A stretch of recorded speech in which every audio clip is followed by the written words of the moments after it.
Barren Ranch Promises. Madeline Sullivan had promised herself she'd never trust a man again, but when she found herself stranded with Rhett Coulter, a gunslinger with nothing left to lose, she had no choice. He sat by the fire, watching her, his voice low and knowing. "You're scared of me," he murmured. "Smart girl. But fear won't keep you warm tonight." Chapter 1. The Edge of Nowhere and Never Again. The wind howled a mournful tune, a fitting soundtrack to Madeline Sullivan's predicament. Her wagon, or what was left of it, lay splintered against a jagged outcrop of rock, the canvas ripped and flapping like a wounded bird. The wheel, snapped clean off, lay a few feet away, a cruel testament to the unforgiving nature of the Arizona territory. Dust, fine and red, coated everything: her worn leather boots, the hem of her once pristine traveling dress, even the strands of auburn hair that had escaped her braid. She stared at the wreckage, a familiar knot of despair tightening in her chest. Never again, she thought, the words echoing the vow she'd made a year ago, back in St. Louis, after everything. Never again would she trust a man. Never again would she allow herself to be vulnerable. Never again would she let hope bloom in the barren landscape of her heart. Yet here she was, stranded on the edge of nowhere, her meticulously planned future a quiet life teaching in a small frontier town seemingly as broken as the wagon wheel. The sun, a fiery ball sinking towards the horizon, cast long, ominous shadows across the desolate landscape.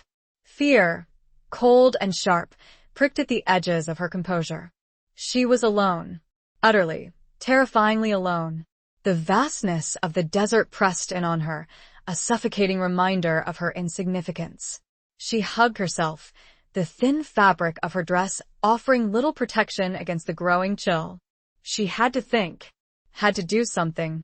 She rummaged through the scattered remains of her belongings, salvaging what she could.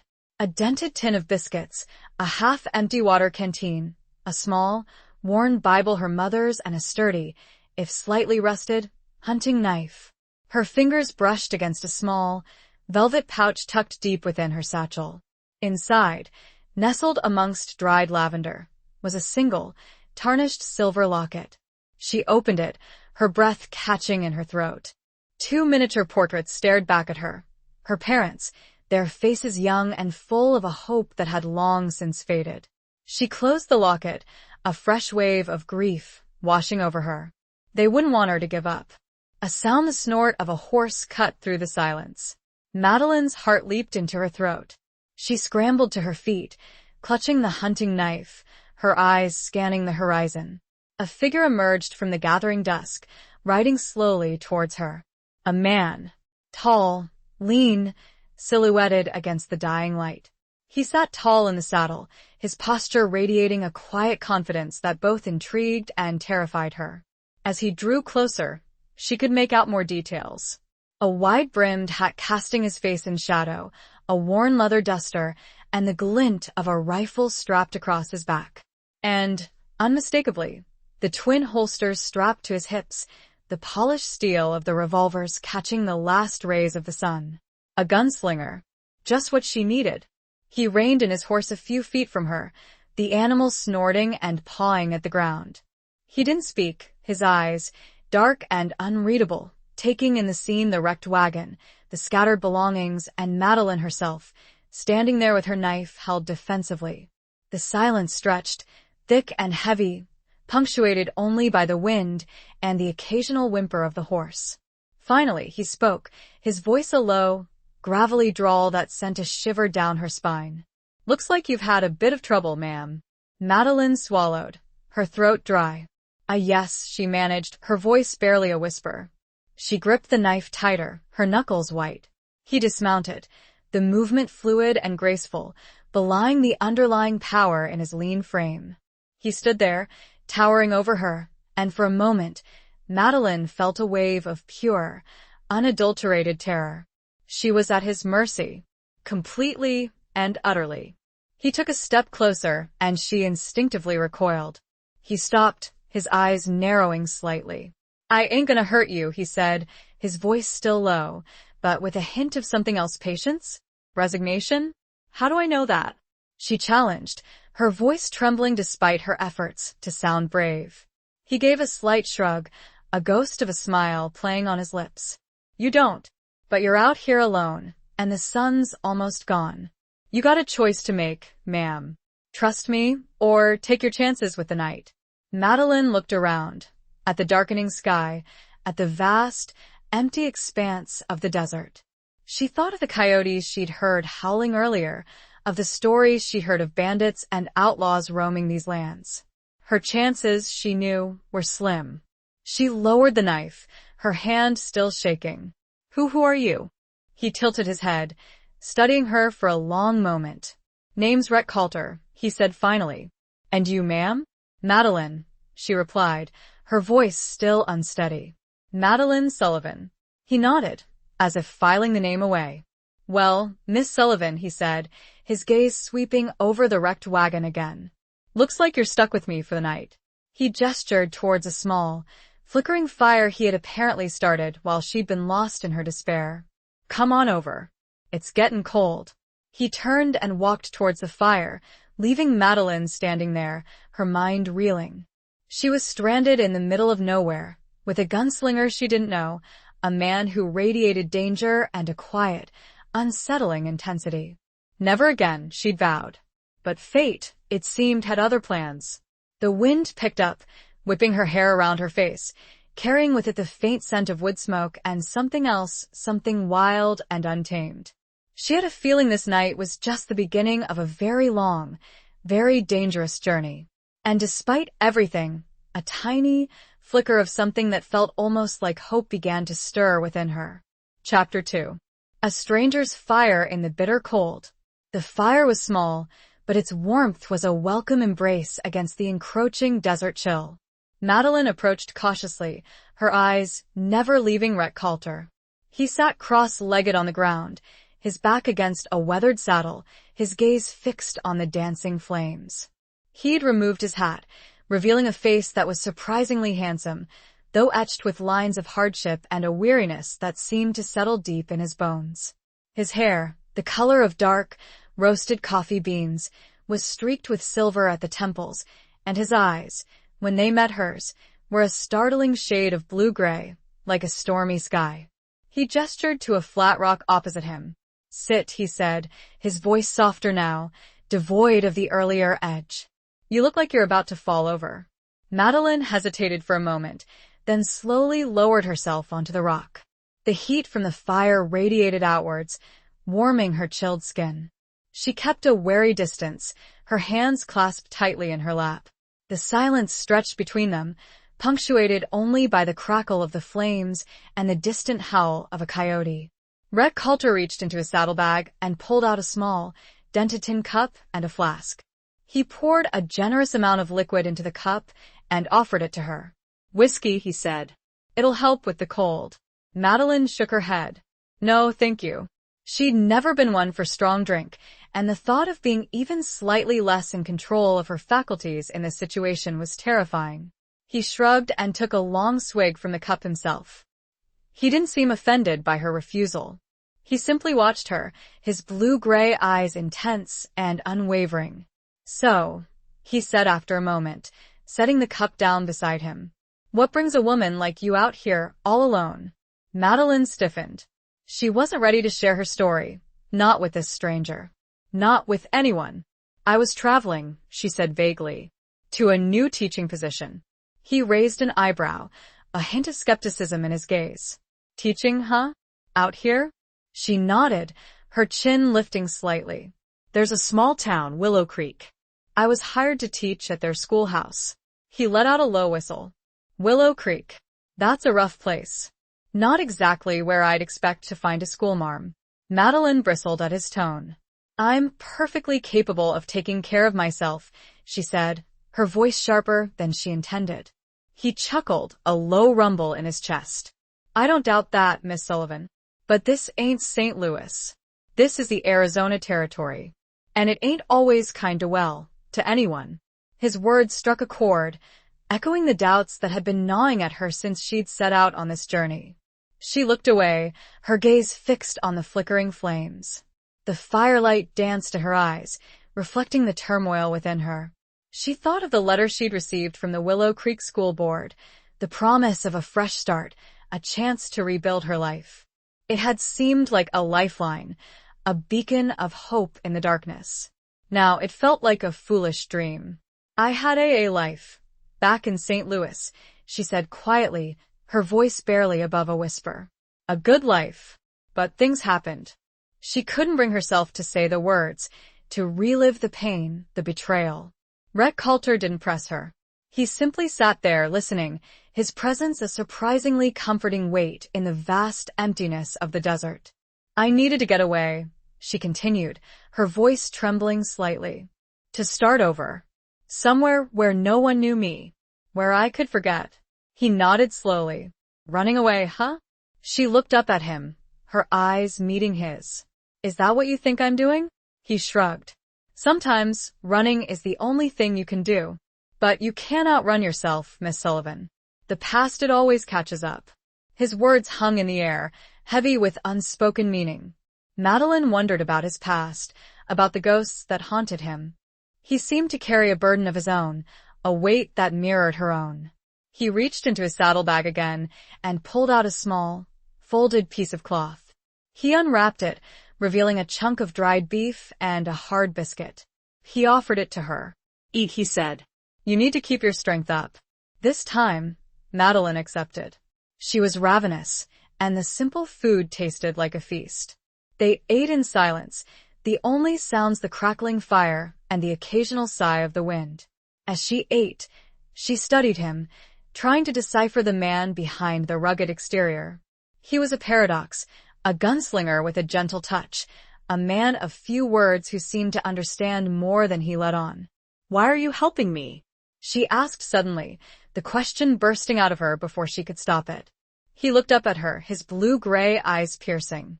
"Because you needed help," he said simply. "And because maybe I needed someone to help, too." His answer surprised her.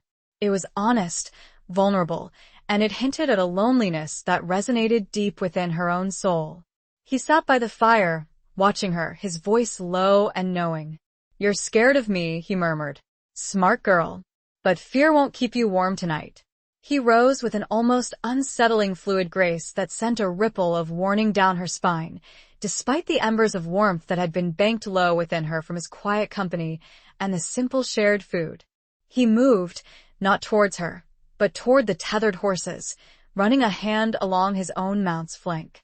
He looked back at her, his voice now, softer than before, and the look in his eyes made her heart do something it hadn't in a very, very long time. "Rest, Miss Sullivan," he whispered. "I will keep watch." Chapter 3. The Weight of a Gun and a Promise. Sleep, when it finally came, was fitful and filled with unsettling dreams. Madeline tossed and turned on the hard ground, the rough wool blanket Rhett had provided offering little comfort. Images of the shattered wagon, of her former fiancé's cruel smile, and of Rhett Coulter's intense gaze swirled in her mind, blending with the howling wind and the distant cries of desert creatures. She woke several times, her heart pounding, her body drenched in a cold sweat. Each time, she found Rhett sitting by the fire, his back straight, his eyes scanning the darkness. He was a silent, watchful guardian, a presence that both comforted and unnerved her. The first rays of dawn painted the eastern sky in hues of pale pink and orange, chasing away the shadows of the night. Madeline sat up, stiff and sore, her body aching from the unforgiving ground. Rhett was already up, tending to the horses. He'd built up the fire, and the aroma of brewing coffee filled the air. He glanced at her as she approached, a slight nod his only greeting. He handed her a tin cup filled with the steaming brew. "Drink," he said. "It'll help." Madeline accepted the cup, her fingers brushing against his. The contact, brief as it was, sent a jolt of unexpected warmth through her. She took a sip of the coffee, the bitter liquid burning a welcome path down her throat. "What now?" she asked, her voice still rough with sleep. Rhett looked out at the vast expanse of the desert, his gaze distant. "We need to get you to shelter," he said. "Willow Creek is still a good 2 days' ride, even on horseback. And your wagon, well, It's beyond repair. Madeline sighed, her shoulders slumping. He was right. The wagon was useless. Her dreams of a new life in Willow Creek seemed to be slipping away with every passing hour. There's a small settlement, about half a day's ride from here, Rhett continued. Dust, Devil's Rest. It ain't much, but they might have a spare wagon, or at least someone who can help us fix yours enough to get you to Willow. The name Dust, Devil's Rest didn't exactly inspire confidence, but Madeline saw no other option. We? She questioned, looking at him. He met her gaze, his blue-gray eyes steady. I'm going with you, he said. I gave you my word I'd see you safe. Madeline was surprised. She hadn't asked for his help, hadn't expected it. You don't have to, she said. I can manage. He gave a wry smile. Maybe. But I'm not taking that chance. Besides, he added, a hint of steel in his voice, I don't break my promises. There was something in his tone, in the way he said those words, that made Madeline believe him.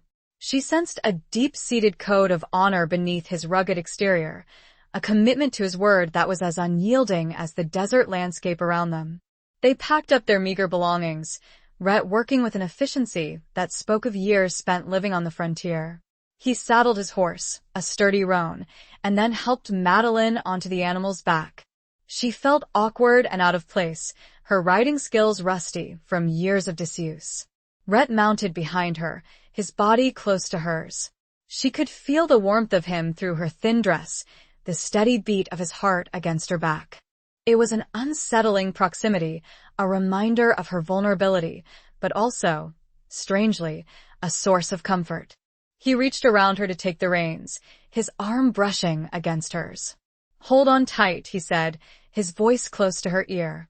And then, they were moving, riding across the vast, sun-drenched landscape. The desert stretched out before them, a seemingly endless expanse of sand, rock, and scrub brush. The silence was broken only by the rhythmic thud of the horse's hooves and the occasional cry of a hawk circling overhead. Madeline found herself stealing glances at Rhett, studying the strong line of his jaw, the way the wind played with his dark hair, the intensity of his gaze as he scanned the horizon. He was a man of few words, but his presence spoke volumes. He exuded a quiet strength, a sense of self-reliance that was both intimidating and reassuring. She wondered again about his past, about the events that had shaped him into the man he was. She sensed a sadness in him, a deep-seated loneliness that mirrored her own. He had said he was running, too. From what? And why had he chosen to help her, a stranger, a woman who had made it clear she trusted no one? The weight of his gun, pressed against her back as they rode, was a constant reminder of the danger that lurked in this unforgiving land. But it was also a reminder of his promise, of his commitment to see her safe.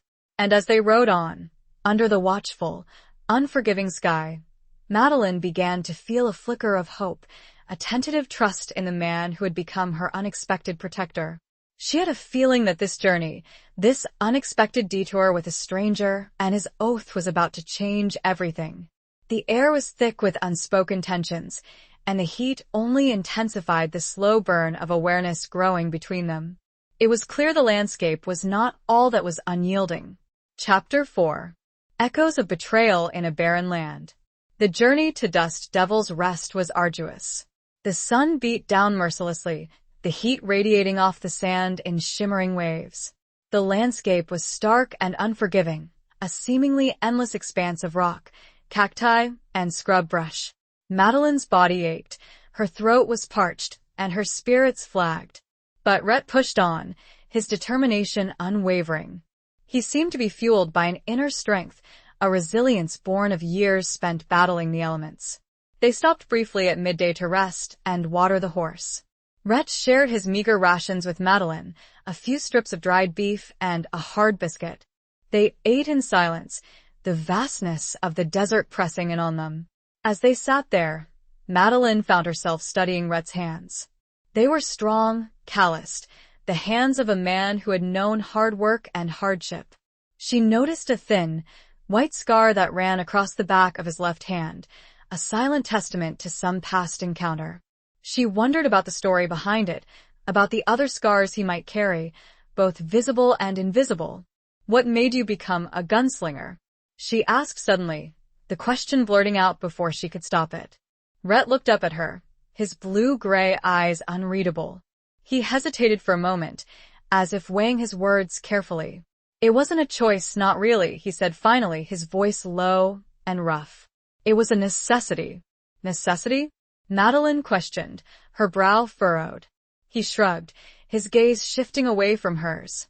"Life out here, it ain't easy. You gotta be able to defend yourself. And sometimes you gotta defend others."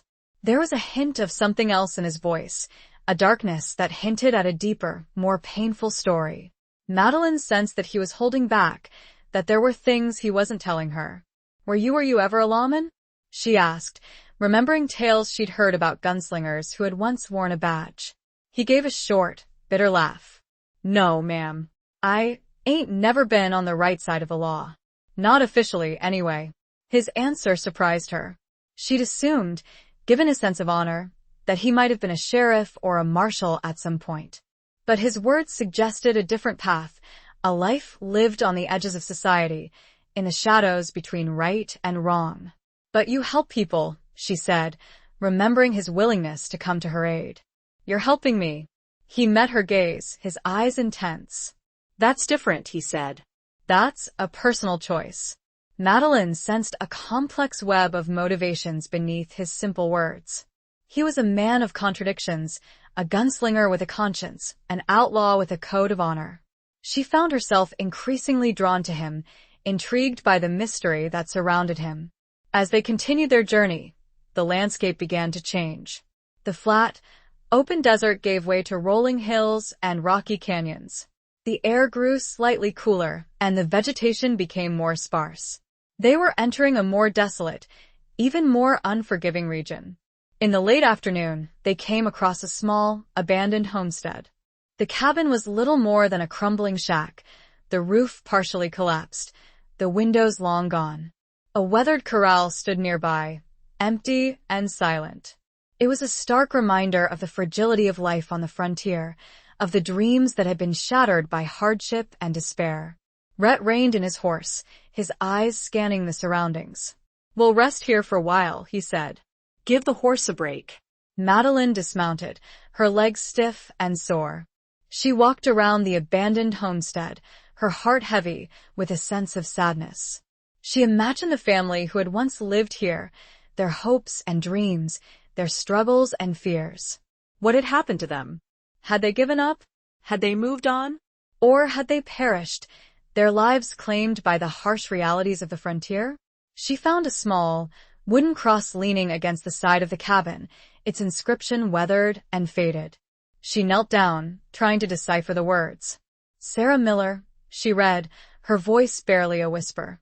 "Beloved wife and mother, gone but not forgotten." A wave of grief washed over Madeline, a familiar ache in her chest. She thought of her own mother, of the loss that still haunted her. She thought of the life she'd left behind, of the betrayal that had shattered her trust. "It's a hard land," Rhett said, his voice behind her. She hadn't heard him approach.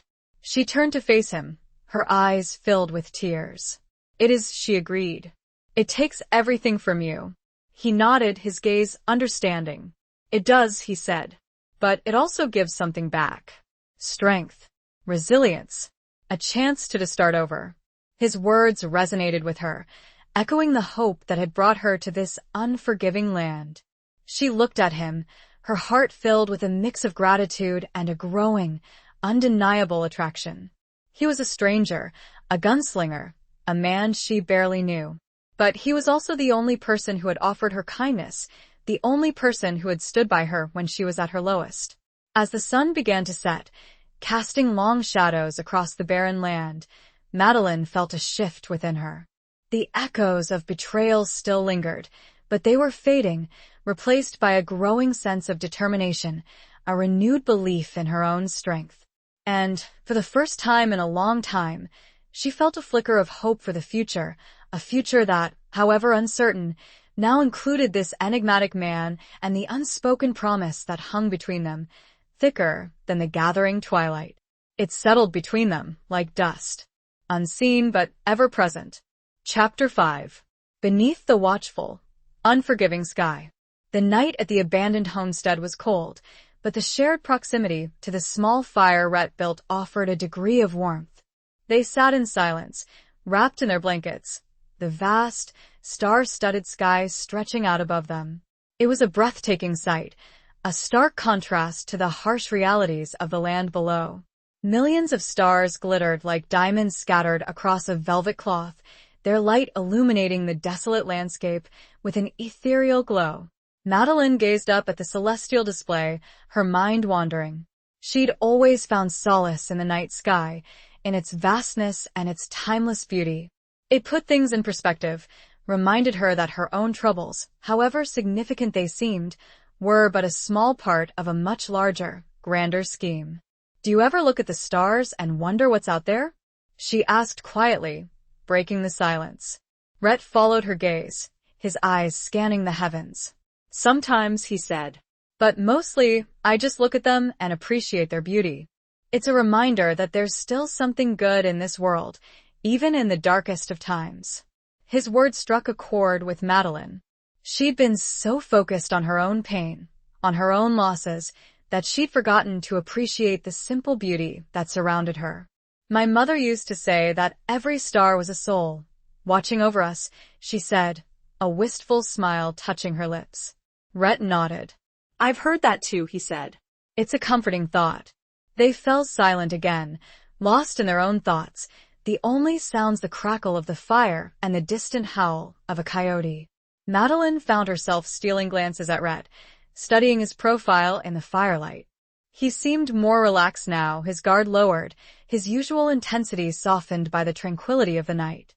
"You never told me what you were running from," she said suddenly, the question surprising even herself. He turned to face her, his blue-gray eyes meeting hers. He hesitated for a moment, as if debating whether to answer. "The law," he said finally, his voice low and guarded. Madeline's breath caught in her throat. She'd known he wasn't a lawman, but to hear him admit he was running from the law, it sent a shiver of fear down her spine. What did you do?" she asked, her voice trembling slightly. He looked away, his gaze fixed on the fire. "I killed a man," he said, his voice flat, devoid of emotion. The words hung in the air, heavy and stark. Madeline stared at him, her mind reeling. She'd known he was a gunslinger, that he'd lived a life of violence. But to hear him confess to killing a man, it was a different matter entirely.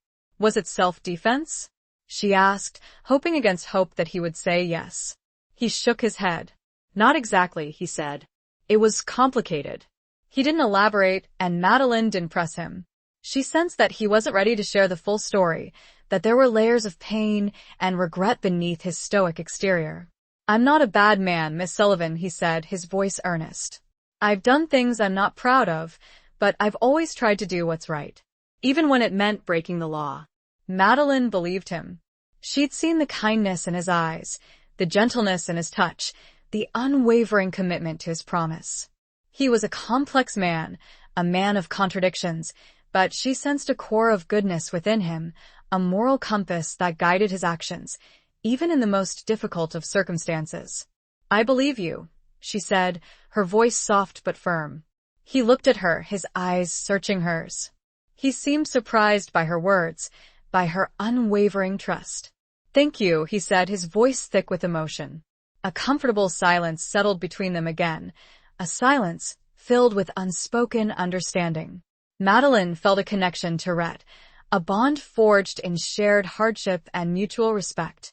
She was still wary, still aware of the danger he represented, but she was also drawn to him, to his strength, his resilience, and his quiet vulnerability. As the night wore on, Madeline found herself drifting off to sleep, her head resting on her rolled-up blanket. She felt safe, protected by Rhett's presence, by his watchful gaze. She knew he wouldn't let any harm come to her. Just before she succumbed to sleep, she felt a gentle touch on her arm. She opened her eyes and saw Rhett looking down at her, his expression softened by the firelight. "Sleep, Miss Sullivan," he whispered. "I'll keep watch." His words were a lullaby, a reassurance that she was safe, at least for tonight. And as she closed her eyes and drifted back to sleep, beneath the watchful, unforgiving sky, she knew that she was no longer alone. She had a protector, a companion, a man who, despite his past, had become her unexpected source of strength and hope. And that, she realized, was a gift more precious than any star in the vast, indifferent universe. Chapter 6. Shared Meals and Guarded Secrets. The next morning dawned bright and clear, the air crisp and cool. Madeline awoke to the smell of coffee and the sound of Rhett tending to the horses. She sat up, stretching her stiff muscles, and looked around. The abandoned homestead, bathed in the golden light of dawn, seemed less desolate, less haunted than it had the previous evening. Rhett handed her a cup of coffee and a small portion of dried meat. "Eat," he said. "We need to get moving." They ate in silence, their gazes meeting occasionally across the small fire. Madeline found herself studying Rhett, trying to decipher the man behind the stoic mask. He was a puzzle, a collection of contradictions that both intrigued and frustrated her. "How much further to Dust Devil's Rest?" she asked, breaking the silence. "We should reach it by midday," he replied. "If we don't run into any trouble." The unspoken threat hung in the air, a reminder of the dangers that lurked in this unforgiving land. Madeline shivered, despite the warmth of the morning sun. They packed up their belongings and set off, riding side by side. The landscape was still harsh, but it was also strangely beautiful. The rolling hills, the rugged canyons, the vast expanse of the sky, it was a world of stark contrasts, of brutal realities and breathtaking vistas. As they rode, Madeline found herself opening up to Rhett, sharing small details about her life, her hopes, and her fears. She told him about her childhood in St. Louis, about her love of books and learning, about her dream of becoming a teacher. She didn't mention her fiancé, the betrayal that had shattered her trust, but she sensed that Rhett understood, that he saw the pain beneath her carefully constructed facade. He, in turn, shared snippets of his own life, though he remained guarded about his past. He spoke of his childhood on a ranch in Texas, of his love of horses, of his years spent wandering the frontier. He talked about the challenges of survival, the importance of self-reliance, and the constant threat of violence. "It's a hard life," he said, his voice tinged with regret. "But it's the only life I've ever known." Madeline sensed a deep-seated loneliness in him, a yearning for something more, something he couldn't quite define. She saw a flicker of vulnerability in his eyes, a hint of the man he might have been, had circumstances been different. They stopped for a brief lunch near a small, trickling stream. Rhett shared his remaining rations with Madeline, a simple meal of dried beef, hardtack biscuits, and water. They ate in companionable silence, the only sounds the gentle murmur of the stream and the occasional call of a bird. As they sat there, Madeline noticed a small, leather-bound book tucked into Rhett's saddlebag. She recognized it as a volume of poetry, a collection of works by Tennyson. She was surprised. It seemed incongruous with his rugged image, with his life as a gunslinger. "You read poetry?" she asked, unable to hide her curiosity. He looked up at her, a hint of embarrassment in his eyes. "Sometimes," he admitted. "My mother, she used to read it to me when I was a boy." A wave of tenderness washed over Madeline. She imagined Rhett as a young boy, listening to his mother's voice, reciting the lyrical verses of Tennyson.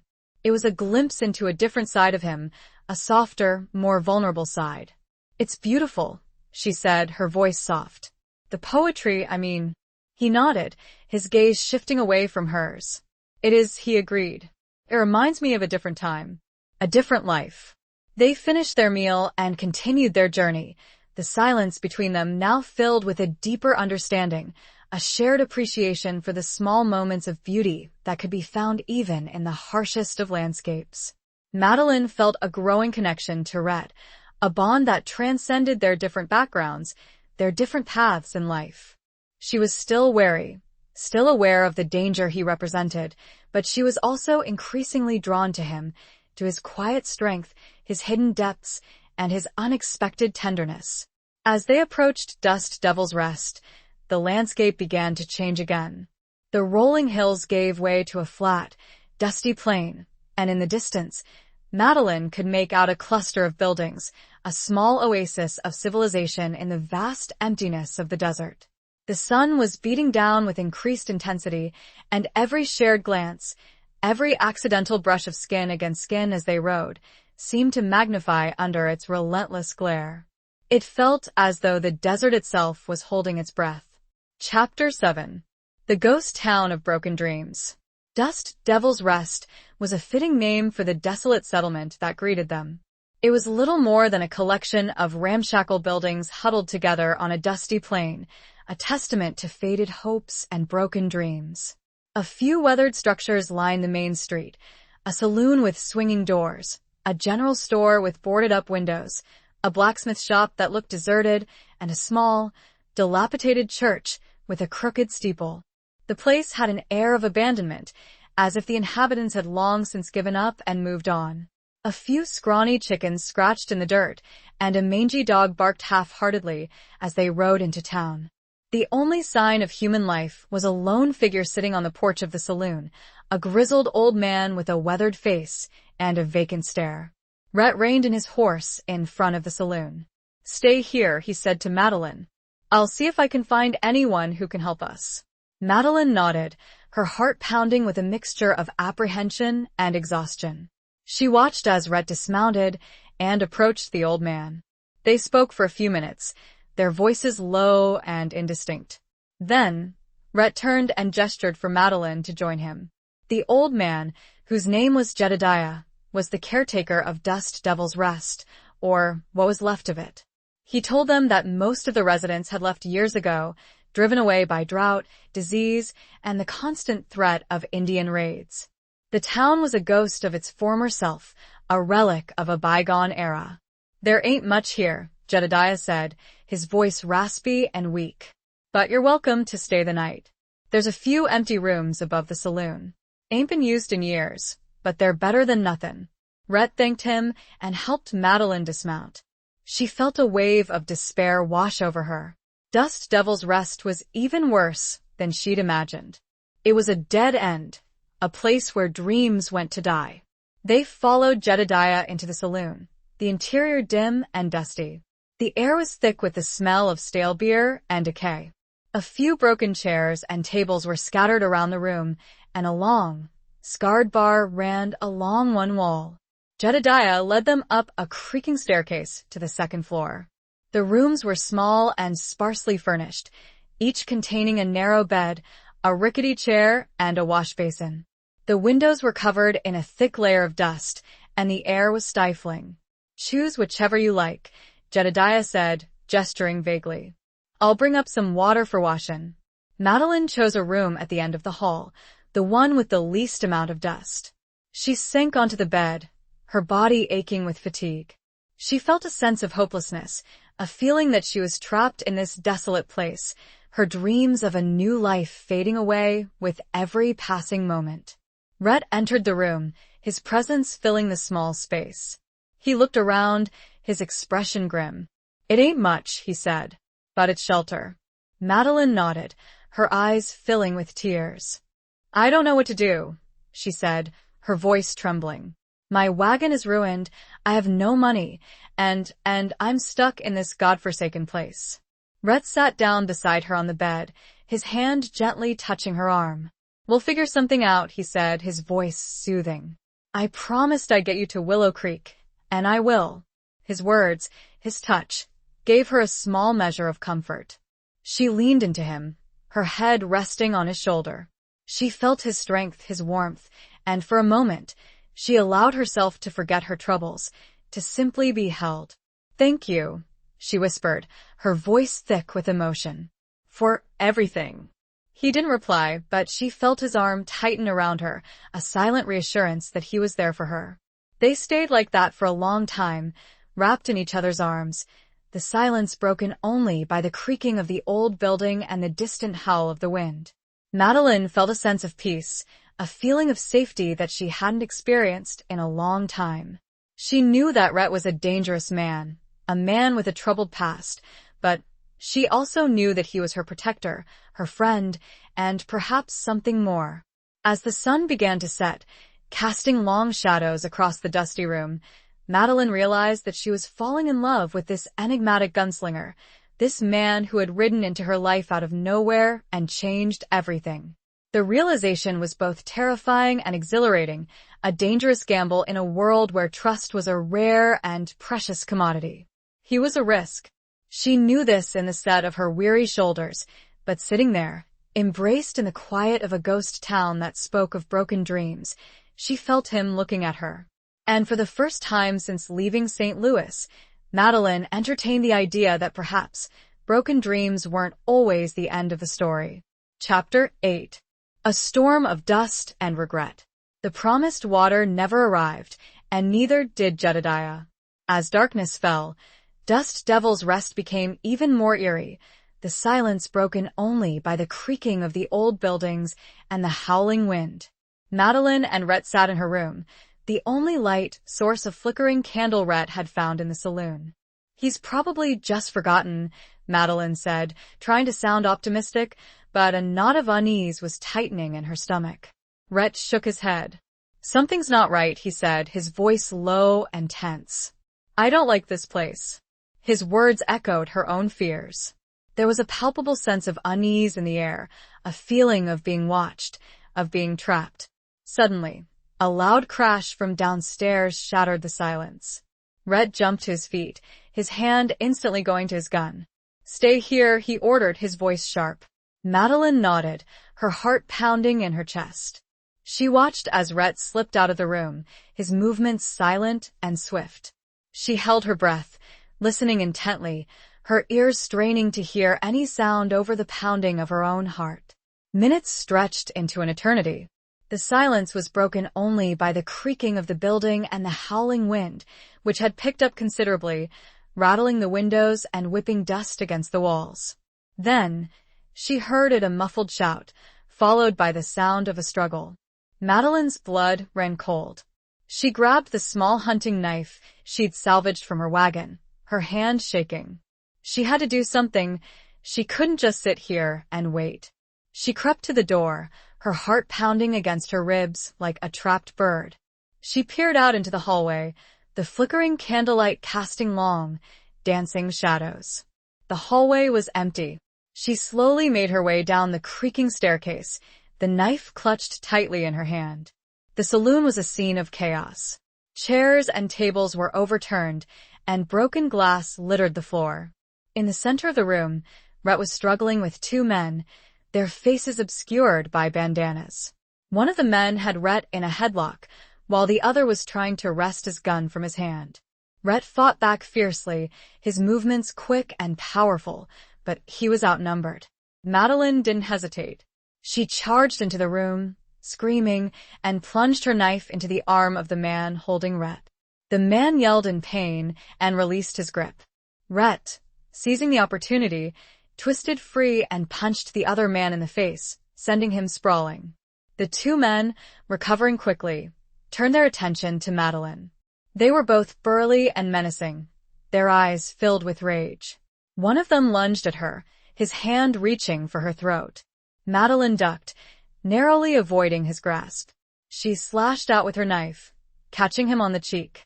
He roared in pain and stumbled back. Rhett, now free, drew his gun and fired. The shot echoed through the saloon, deafeningly loud. One of the men clutched his leg and fell to the ground, screaming. The other man, seeing his companion down, turned and fled, disappearing out the swinging doors into the night. Rhett stood there, his gun still smoking, his chest heaving. He looked at Madeline, his eyes filled with a mixture of concern and admiration. "Are you all right?" he asked, his voice rough.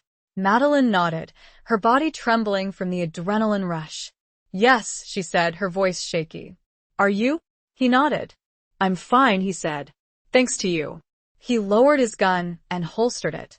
He walked over to Madeline and gently took her hand, examining the small cut she'd sustained during the struggle. "You're bleeding," he said, his voice soft. Madeline looked down at her hand. She hadn't even noticed the injury. Rhett pulled out a clean handkerchief from his pocket and carefully wrapped it around her hand. His touch was gentle, his eyes filled with concern. "You saved my life," he said, his voice thick with emotion. Madeline met his gaze, her heart swelling with a mixture of gratitude and something more. "You saved mine too," she said. They stood there, their hands clasped together, the silence between them charged with unspoken emotions. The storm raged outside, the wind howling like a banshee, but inside the saloon, there was a moment of calm, a connection forged in the crucible of danger. Suddenly, the wind intensified, whipping up a swirling cloud of dust that filled the air, obscuring everything. It was a dust storm, a common occurrence in this part of the territory, but this one was particularly fierce. "We need to get out of here," Rhett said, his voice urgent. "This place is going to collapse." He grabbed her hand and pulled her towards the door. They stumbled out into the night, the wind and dust buffeting them, making it almost impossible to see or breathe. The town, already a ghost of its former self, was being swallowed by the storm, erased from existence. Regret swirled with the dust, thick and choking. It wasn't just the regret of this place, this moment, but all the regrets that had led her here, all the choices, all the betrayals. The howl of the wind was deafening, and it carried a sound of voice, maybe, her name whispered on the breath of the storm. She felt a sense that this was more than weather, that somewhere, within that swirling mass, something waited. Chapter 9. The Sheriff's Shadow and a Crooked Smile. The dust storm raged for hours, a blinding, suffocating maelstrom that seemed determined to erase Dust Devil's Rest from the map. Rhett and Madeline took shelter in a partially collapsed shed behind the blacksmith shop, the only structure that offered some semblance of protection. They huddled together, wrapped in their blankets, the wind howling around them, the dust stinging their eyes and filling their lungs. When the storm finally subsided, it left behind a scene of utter devastation. The few remaining buildings in Dust Devil's Rest were even more damaged, some completely collapsed. The air was thick with dust, and a layer of fine red sand covered everything. Red emerged from the shed, his face grim. "We need to get out of here," he said. "This place is cursed." Madeline nodded, her heart heavy with despair. She'd lost everything: her wagon, her belongings, her hopes for a new life. She was stranded in this desolate wasteland, with nothing but the clothes on her back and the man beside her. They salvaged what they could from the wreckage: a few blankets, some water canteens, and a small amount of food. Rhett's horse, miraculously, had survived the storm, sheltered in a relatively stable part of the blacksmith shop. They set off on foot, leading the horse, their destination still Willow Creek, though it seemed impossibly far away. The landscape was even more desolate after the storm, the few signs of life erased by the wind and dust. As they walked, Madeline's thoughts turned to the attack in the saloon. Who were those men? And why had they attacked them? Was it a random act of violence? Or was there something more to it? "Do you think they were after you?" she asked Rhett, her voice hesitant. He glanced at her, his expression unreadable. "Maybe," he said. "Or maybe they were just looking for trouble." Madeline sensed that he wasn't telling her the whole truth. She suspected that he knew more than he was letting on, that his past was somehow connected to the attack. They walked in silence for several hours, the sun beating down mercilessly. The landscape began to change, the flat, dusty plain giving way to rolling hills and rocky canyons. In the late afternoon, they spotted a small town in the distance, nestled in a valley between two towering mesas. It wasn't Willow Creek, but it was a sign of civilization, a glimmer of hope. As they approached the town, they saw a sign: Redemption Gulch. Population: 127. The town looked more prosperous than Dust Devil's Rest, with several well-maintained buildings, including a saloon, a general store, a blacksmith shop, and a small, whitewashed church. They rode into town, their arrival attracting the attention of the few residents who were out and about. A group of men gathered in front of the saloon, their eyes narrowed, their hands resting on their guns. A tall, imposing man with a stern face and a silver star pinned to his chest stepped forward. He was the sheriff, his presence radiating authority. "Hold it right there," he said, his voice booming. State your business. Rhett reined in his horse, his hand resting on his gun, but he didn't draw it. We're just passing through, he said, his voice calm and measured. We need supplies and a place to rest. The sheriff studied them, his eyes lingering on Rhett's gun. You a gunslinger? He asked, his voice laced with suspicion. Rhett nodded. I am, he admitted. The sheriff's gaze shifted to Madeline, his eyes taking in her travel-stained dress and her weary expression. And who's the woman? She's with me, Rhett said, his voice firm. She's a schoolteacher. The sheriff raised an eyebrow, a hint of skepticism in his gaze. A schoolteacher, huh? Out here? She was on her way to Willow Creek, Rhett explained. Her wagon broke down. We're trying to get her there. The sheriff continued to study them for a long moment, his expression unreadable. Then he gave a slight nod. All right, he said. You can stay the night. But no trouble. I run a clean town here. He turned and walked away, his deputies following him. Rhett and Madeline exchanged a look of relief. They'd been granted a reprieve, a temporary respite from their troubles. They found a small, relatively clean room above the general store, and after securing their horse, they went inside. But after the sheriff left, one of his deputies lingered, a younger man, his face bearing a crooked smile that sent a chill down Madeline's spine. He don't trust you, mister, the deputy said, his voice a low drawl. And neither do I. You best be on your way come morning. The deputy's words, and that unnerving smile, cast a shadow over their relief. Something about this town, about its sheriff and his watchful, suspicious deputy, felt wrong. It made the hairs stand on end, like the electricity before a lightning strike. This wasn't over. It was clear that their arrival in Redemption Gulch was the beginning of something else entirely. Chapter 10. Whispers of Outlaws and Lost Loves. The room above the general store was small but clean, a welcome change from the dust and grime of Dust Devil's Rest. Madeline and Rhett washed up as best they could, using the water provided by the store owner, a kindly, middle-aged woman named Martha. Martha, a widow with a warm smile and a gentle demeanor, seemed to take a liking to Madeline. She offered them food, a simple but hearty stew and freshly baked bread, and shared stories of Redemption Gulch, a town that had seen its share of hardship but was slowly rebuilding. We've had our troubles with outlaws, Martha said, her voice lowering as she glanced towards the window, as if fearing being overheard. But Sheriff Brody, he's a good man. He keeps the peace. Madeline noticed the slight hesitation in Martha's voice, the subtle flicker of doubt in her eyes. She wondered if Martha was telling the whole truth, or if she was hiding something. After their meal, Rhett went out to check on the horse and gather information. Madeline stayed in the room, resting on the narrow bed, her thoughts swirling. She was exhausted, both physically and emotionally, but her mind was racing. She couldn't shake the feeling of unease that had settled over her since their arrival in Redemption Gulch. She thought about Rhett, about the mystery that surrounded him, about the danger that seemed to follow him. She was falling in love with him. She knew that, but she was also afraid. Afraid of his past, afraid of his present, afraid of what the future might hold. She remembered the attack in Dust Devil's Rest, the sheriff's suspicion, and the deputy's unsettling smile. Something was wrong. She was sure of it. But what? When Rhett returned, his expression was grim. I don't like this place, he said, echoing her own feelings. There's something off about it. He told her that he'd overheard whispers in the saloon, rumors of a gang of outlaws operating in the area, led by a notorious figure known as Silas Blackwood. The name sent a shiver down Madeline's spine.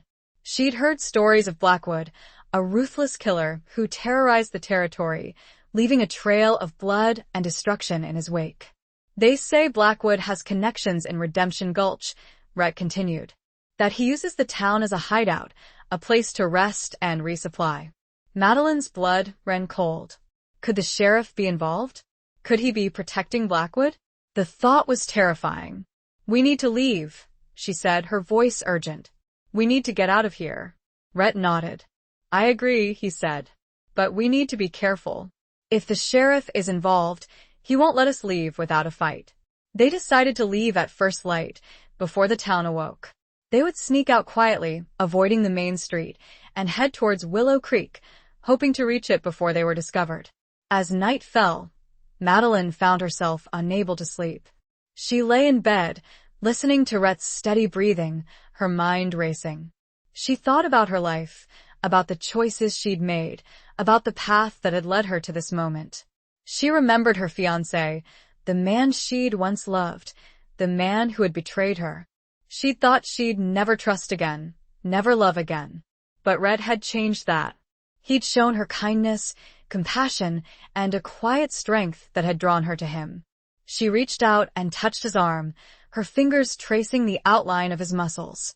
He stirred in his sleep, his hand reaching out and covering hers. "Madeline," he murmured, his voice thick with sleep. "Rhett," she whispered, her voice trembling. He opened his eyes, his gaze meeting hers. He pulled her closer, his arms wrapping around her, holding her tight. "I'm scared," she confessed, her voice barely audible. "I know," he said, his voice soothing. "But I won't let anything happen to you. I promise." His words, his touch, gave her a sense of comfort, a feeling of safety. She closed her eyes and rested her head on his chest, listening to the steady beat of his heart. In that moment, she knew that she loved him, completely and unconditionally. She loved his strength, his vulnerability, his quiet courage, and his unwavering commitment to his promises.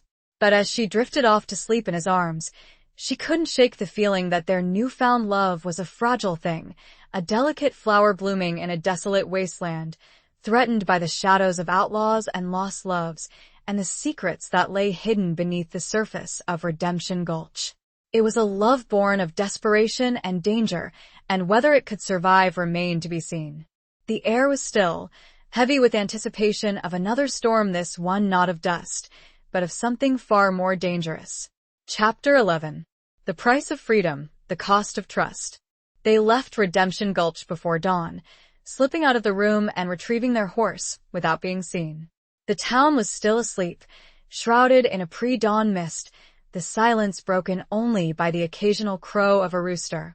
As they rode away, Madeline couldn't shake the feeling of being watched, of being pursued. She kept glancing back, expecting to see the sheriff and his deputies on their trail, but the road behind them remained empty. The landscape was rugged and desolate, the rolling hills and rocky canyons offering plenty of places for an ambush. Rhett rode with his hand on his gun, his eyes constantly scanning the surroundings. "We need to be careful," he said, his voice low and tense. "If Blackwood is operating in this area, he'll have lookouts posted." Madeline nodded, her heart pounding with fear. She knew that they were in danger, that their escape from Redemption Gulch was just the beginning of their troubles. They rode for several hours, the sun rising higher in the sky, the heat becoming more intense. They stopped briefly to water the horse and rest, but they didn't linger. They were both anxious to put as much distance as possible between themselves and Redemption Gulch. As they continued their journey, Madeline's thoughts turned to Willow Creek, to the life she'd hoped to find there. She wondered if she would ever reach it, if she would ever be able to escape the shadow of violence and betrayal that seemed to follow her. "Do you think we'll ever be safe?" she asked Rhett, her voice hesitant. He glanced at her, his expression unreadable. "I don't know," he said honestly, "but I'll do everything I can to protect you." His words, though not entirely reassuring, gave her a measure of comfort. She trusted him, she knew that, but she also knew that he couldn't control everything, that there were forces at play that were beyond his control. They rode in silence for a while, the only sounds the thud of the horse's hooves and the occasional cry of a hawk circling overhead. Madeline found herself studying Rhett, admiring his strength, his resilience, his unwavering determination. "Why are you doing this?" she asked suddenly, the question blurting out before she could stop it. "Why are you risking your life for me?" He looked at her, his blue-gray eyes intense.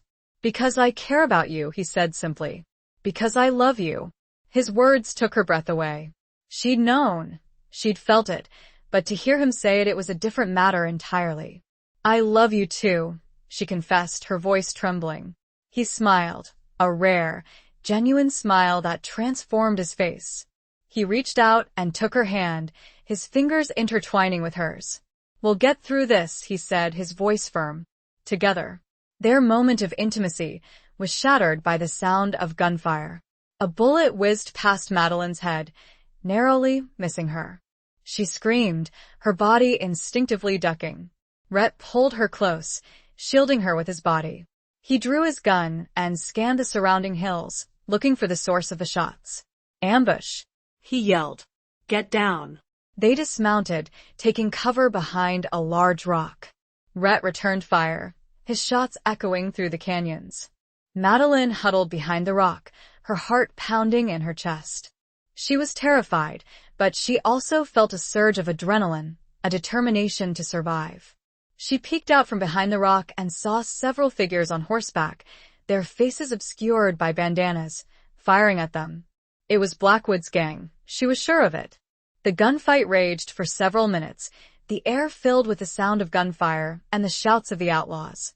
Rhett fought fiercely, his movements quick and precise, but they were outnumbered. One of the outlaws managed to get close enough to throw a rope around Rhett's horse, pulling it away from their cover.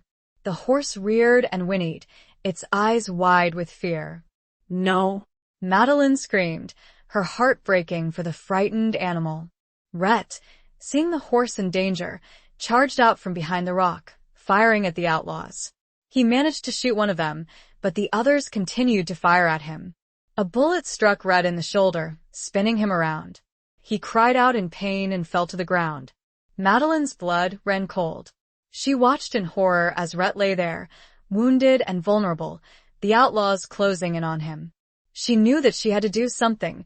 She couldn't just stand by and watch him die. The price of their freedom, it seemed, was going to be steep. And the cost of her trust, that was something she could not yet bear to imagine. It felt like her own heart had been pierced, and now, she only wanted to survive. Chapter 12. A Dance in the Desert, a Moment of Truth. Madeline scrambled out from behind the rock, her mind racing. She had to distract the outlaws, give Rhett a chance to recover. She picked up a rock and threw it at the nearest outlaw, hitting him in the head. The outlaw yelled in pain and turned his attention to her. He charged towards her, his gun drawn. Madeline ran, dodging behind rocks and cacti, trying to evade him. She knew she couldn't outrun him, but she had to buy Rhett some time. The outlaw fired at her, the bullets whizzing past her head. She stumbled and fell, scraping her knees and hands. The outlaw stood over her, his gun pointed at her chest. He grinned, a cruel, sadistic grin. Well, he said, his voice raspy. "Looks like I caught myself a little bird." Madeline closed her eyes, bracing herself for the shot. She'd failed. She'd failed Rhett. She'd failed herself. Suddenly, a shot rang out, but it wasn't from the outlaw's gun. The outlaw cried out in pain and fell to the ground, clutching his leg. Madeline opened her eyes and saw Rhett standing a few feet away, his gun smoking. He'd managed to get to his feet, despite his wound, and had shot the outlaw before he could harm her. Rhett staggered towards her, his face pale, his shoulder bleeding profusely. "Are you all right?" he asked, his voice weak. Madeline nodded, tears streaming down her face. "Yes," she said. "But you're hurt." He brushed aside her concern. "It's just a flesh wound," he said. "We need to get out of here." He helped her to her feet, and they stumbled back towards the cover of the rocks. The remaining outlaws, seeing their leader down, continued to fire at them, but their shots were becoming less accurate. Rhett and Madeline returned fire, managing to keep the outlaws at bay. They were trapped, though, with no way to escape. Suddenly, a voice rang out from behind the outlaws. "Drop your weapons." The outlaws hesitated, confused. They turned and saw a group of riders approaching, their guns drawn. It was Sheriff Brody and his deputies, from Redemption Gulch. The outlaws, outnumbered and outgunned, reluctantly lowered their weapons. Sheriff Brody and his deputies rode up to them, disarming them and taking them into custody. Madeline and Rhett emerged from behind the rocks, their bodies trembling with relief. Sheriff Brody approached them, his expression grim. "Are you two all right?" he asked. Rhett nodded. "We're fine," he said. Thanks to you. Sheriff Brody's gaze shifted to Rhett's wounded shoulder. You need a doctor, he said. He turned to one of his deputies. Take them back to Redemption Gulch, he ordered. Get Doc Miller to tend to his wound. Madeline and Rhett exchanged a look of surprise. They'd expected the sheriff to be their enemy, but he'd save them. As they rode back to Redemption Gulch, Madeline couldn't help but wonder about the sheriff's motives. Why had he helped them? Was he truly a good man, or was there something more to it? The crooked-smiled deputy from before rode alongside them, his eyes fixed on Rhett. There was a flicker of something in his gaze. Was it anger? Resentment? Madeline couldn't be sure. Back in Redemption Gulch, Doc Miller, a kindly old man with a steady hand, tended to Rhett's wound. It was a clean shot, through and through, and the doctor assured them that it would heal quickly. While the doctor was working, Sheriff Brody entered the room. He looked at Madeline and Rhett, his expression serious. I owe you an apology, he said. I misjudged you. I thought you were working with Blackwood. Madeline and Rhett were stunned. They thought the sheriff was in league with the outlaws, but it seemed they were wrong. Blackwood has been terrorizing this territory for too long, Sheriff Brody continued. I've been trying to catch him for months, but he's always one step ahead. He explained that he'd suspected Rhett because of his reputation as a gunslinger and because of the rumors he'd heard about him having connections to outlaws. I was wrong, he admitted. You saved our lives out there. You fought bravely against Blackwood's gang. He paused, then added, the deputy, the one who gave you the warning, his name's Jed. He is Jedediah's son, the old man you met. He was convinced you were there to finish what was started at Dust Devil. Madeline felt a sharp twist of sorrow. So much death, so much misunderstanding. Rhett nodded, his expression grim. We understand, he said. We've been misjudged before. The sheriff looked from one to the other. Stay, he said, his voice firm. Help me bring Blackwood to justice. Redemption Gulch needs good people. And you two are the best I've seen in a long while. A moment of truth hung in the air. A dance in the desert had ended, but another was just beginning. The invitation was a surprise, but also a turning point. The future, for the first time in a while, seemed to stretch ahead, not as a desolate plain, but as a path, winding and uncertain, but a path nonetheless. Chapter 13. Blood on the Sand, a Bond Forged. The offer hung in the air, heavy with unspoken implications. Stay in Redemption Gulch. Help Sheriff Brody, the very man who had suspected them of being outlaws? It was a risky proposition, a dangerous gamble. But it was also an opportunity, a chance to make a difference, to fight for something bigger than themselves, to find a place to belong. Madeline looked at Rhett, her eyes searching his. She saw the conflict in his gaze, the hesitation, but also the glimmer of something else, hope. Rhett had spent his life running, drifting from town to town, always on the edge of the law. He'd never had a home, never had a purpose beyond survival. This offer, this chance to help bring down a notorious outlaw, to protect a town, it was a chance for redemption, a chance to finally put his skills to good use. We'll do it, Rhett said, his voice firm, his decision made. We'll help you catch Blackwood. Sheriff Brody nodded, a hint of relief in his eyes. Thank you, he said. I appreciate it. I need all the help I can get. He explained that Blackwood's gang had been terrorizing the territory for months, robbing stagecoaches, rustling cattle, and killing anyone who got in their way. They were ruthless and well-organized, and they seemed to have informants everywhere. We believe Blackwood has a hideout somewhere in the canyons, Sheriff Brody said. But we haven't been able to find it. He's always one step ahead. Rhett and Madeline agreed to help the sheriff track down Blackwood and his gang. They knew it would be dangerous, that they would be putting their lives on the line, but they were determined to do it. They had a score to settle with Blackwood after the ambush, and they were committed to helping the people of Redemption Gulch. Over the next few days, they worked closely with Sheriff Brody and his deputies, gathering information, scouting the surrounding area, and planning their strategy. They learned that Blackwood was not only a ruthless killer, but also a charismatic leader, able to inspire loyalty and fear in his followers. Madeline, despite her lack of experience with violence, proved to be a valuable asset. She was intelligent, resourceful, and observant, able to see patterns and connections that others missed. She also had a calming influence on Rhett, helping him to control his temper and to think strategically. Rhett, with his skills as a gunslinger and his knowledge of the frontier, was a natural leader. He quickly earned the respect of the deputies, who had initially been wary of him. They discovered that Jed, the crooked smile deputy, was indeed Jedediah's son. He was bitter and resentful, blaming the world for his father's misfortunes. He was also deeply suspicious of Rhett and Madeline, convinced that they were hiding something. One evening, as they were studying a map of the canyons, Madeline noticed something. A small, seemingly insignificant detail that had been overlooked. "Look," she said, pointing to a narrow, winding canyon that was barely marked on the map. "This canyon, it's not well known. It's off the main trails. It could be a perfect hideout." Rhett and Sheriff Brody examined the map, their eyes widening in realization. Madeline was right. It was a possibility, a long shot, but it was worth investigating. They decided to ride out to the canyon the next morning, a small posse consisting of Rhett, Madeline, Sheriff Brody, and 2 of his deputies. Jed insisted on coming along, his eyes fixed on Rhett, his hand never far from his gun. The ride to the canyon was tense and arduous. The landscape was rugged and unforgiving, the heat intense. They knew that they could be walking into a trap, that Blackwood could be waiting for them.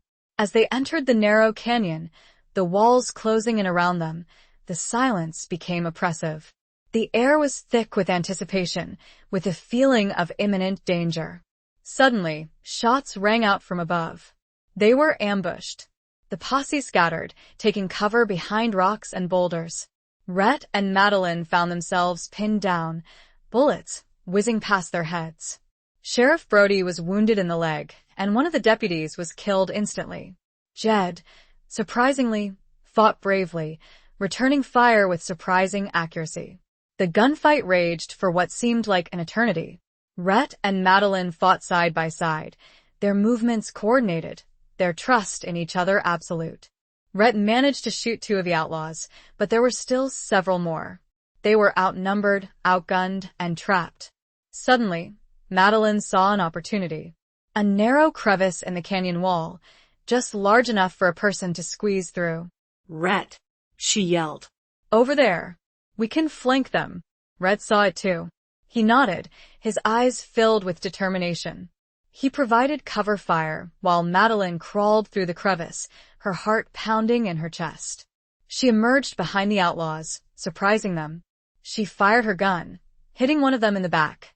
The others turned, confused and disoriented. Rhett, seizing the opportunity, charged out from his cover, firing. He shot 2 more outlaws, leaving only one remaining. The last outlaw, seeing that he was defeated, dropped his weapon and raised his hands in surrender. It was over. The canyon was silent, except for the groans of the wounded. Blood stained the sand, a stark reminder of the cost of their victory. A bond, forged in the heat of battle, now solidified in the aftermath. They had faced death together, and they had survived. And in that shared experience, their love for each other had deepened, becoming something unbreakable, something as strong and enduring as the rugged landscape that surrounded them. The silence was different, now not of tension, but of profound relief, mingled with grief. Chapter 14. The Rattlesnake's Warning, a Choice Made. The captured outlaw, a young man named Billy, was tight-lipped at first, refusing to reveal the location of Blackwood's main hideout. He was scared, but loyal to his leader. Sheriff Brody, despite his wounded leg, was determined to get the information from him. "You're protecting a killer, son," Brody said, his voice stern. "Blackwood doesn't care about you. He'll let you hang for his crimes." Billy remained silent, his eyes filled with defiance. Rhett, watching the interrogation, felt a pang of sympathy for the young outlaw. He'd been in similar situations, young and misguided, caught up in a life of violence. Madeline, sensing Rhett's unease, placed a hand on his arm. "He's just a boy," she said softly. "He's scared." Rhett nodded, his gaze fixed on Billy.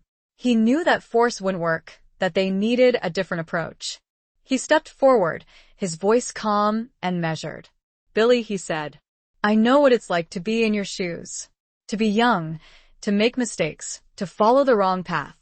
He told Billy about his own past, about the choices he'd made, about the regrets he carried. He didn't try to justify his actions, but he spoke honestly from the heart. "You have a chance to make a different choice," Rhett continued. "To turn your life around. To help us bring Blackwood to justice." Billy listened, his eyes wavering, his defiance slowly crumbling.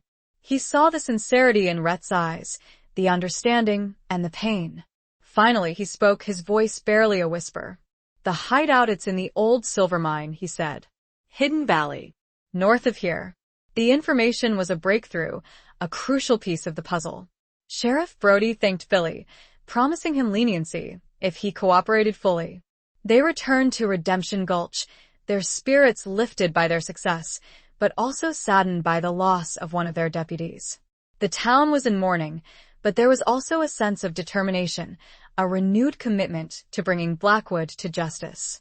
Doc Miller tended to Sheriff Brody's leg wound, assuring him that it would heal, though he would need to rest. The sheriff, however, was determined to lead the final assault on Blackwood's hideout. "I'm not letting that son of a bitch get away," he said, his voice filled with anger and resolve. Rhett and Madeline volunteered to go with him, along with the remaining deputies, including Jed. Jed, despite his earlier suspicions, had fought bravely in the canyon, and he seemed to have gained a grudging respect for Rhett. Before they set out, Madeline sought out Rhett, finding him by the stables, tending to his horse. The air was still, the quiet before another storm. This time a man made one. "Rhett," she said, her voice hesitant. "I'm worried. This is dangerous. You could be killed." He looked at her, his blue-gray eyes filled with love and concern. "I know," he said, "but I have to do this. I have to finish what I started." She reached out and touched his face, her fingers tracing the lines of hardship and weariness. "I don't want to lose you," she whispered. He pulled her close, his arms wrapping around her, holding her tight. "You won't," he said. "I promise. I'll come back to you." They kissed, a long, passionate kiss, filled with love, fear, and a desperate hope for the future. It was a promise, a vow, a moment of truth in a world of uncertainty. As they prepared to leave, a rattlesnake slithered out from under a nearby wagon, its rattle buzzing a warning. Jed, quick as a flash, drew his gun and shot the snake, killing it instantly. "Damn rattlers," he muttered, always lurking in the shadows. The incident, though seemingly minor, cast a pall over their departure. It was an omen, a reminder of the danger that awaited them, of the hidden threats that lurked in the shadows. Madeline shivered, despite the heat. She had a bad feeling about this, a premonition of danger, of loss. But there are some warnings that must go unheeded, some paths we have no choice but to follow. She looked at Rhett, her heart filled with a mixture of love and dread. He was her rock, her protector, her love. She would go with him no matter what. She knew what was waiting for them, a confrontation with a ruthless killer, a showdown that would determine their fate. She had made her choice, and her heart was set. Chapter 15. Running from the past, riding towards fate. The ride to Hidden Valley was tense and silent. The posse, consisting of Sheriff Brody, Rhett, Madeline, Jed, and 2 other deputies, rode with their guns drawn, their eyes scanning the surrounding landscape. They knew that Blackwood could be anywhere, that they could be ambushed at any moment. The terrain was rugged and treacherous, the narrow canyons and rocky hills providing ample cover for an ambush. The sun beat down mercilessly, the heat reflecting off the rocks, making the air shimmer. Sheriff Brody, despite his wounded leg, rode at the front, his face grim, his determination unwavering.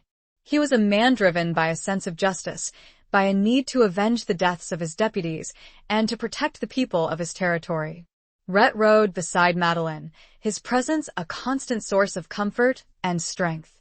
He kept glancing at her, his eyes filled with concern, but also with a fierce determination to protect her. Madeline, despite her fear, rode with her head held high, her resolve firm. She was no longer the frightened, vulnerable woman who had arrived in the Arizona territory. She had found her courage, her strength, and her love. Jed rode behind them, his expression unreadable. He had been silent since the incident with the rattlesnake, his thoughts seemingly turned inward. He had proven himself in battle, but there was still a darkness about him, a sense of unease that Madeline couldn't shake. As they approached Hidden Valley, the landscape became even more desolate, the vegetation sparse, the rocks jagged and forbidding. The air was still, the silence broken only by the thud of the horse's hooves and the occasional cry of a hawk. The entrance to the old silver mine was hidden behind a cluster of large boulders, almost invisible from a distance. Billy, the captured outlaw, had described it perfectly. Sheriff Brody signaled for the posse to dismount. They tethered their horses and approached the mine entrance on foot, their guns drawn. "Be careful," Sheriff Brody whispered. "Blackwood is cunning and ruthless. He won't hesitate to kill." Rhett nodded, his hand tightening around his gun. He knew that this was it, the final showdown, the moment of truth. They entered the mine, the darkness swallowing them whole. The air was cool and damp, the silence echoing with the drip, drip, drip of water. They moved slowly, cautiously, their senses on high alert. The mine was a labyrinth of tunnels and chambers, a maze of darkness and danger. They had no idea where Blackwood was, or how many men he had with him. Suddenly, a shot rang out, echoing through the mine. One of the deputies cried out in pain and fell to the ground, clutching his leg. They were ambushed. The posse scattered, taking cover behind rocks and support beams. Rhett and Madeline found themselves together, their backs against a cold, damp wall. The gunfight raged, the sound deafening in the confined space. Bullets whizzed past their heads, ricocheting off the rocks. Rhett returned fire, his shots precise and deadly. He was a skilled gunslinger, his movements fluid and graceful, but he was also outnumbered. Madeline, her heart pounding in her chest, reloaded Rhett's gun for him, her hands shaking. She was terrified, but she was also determined to fight, to protect the man she loved. Jed, surprisingly, fought bravely, his shots finding their mark. He seemed to have found a purpose, a reason to fight, a way to redeem himself.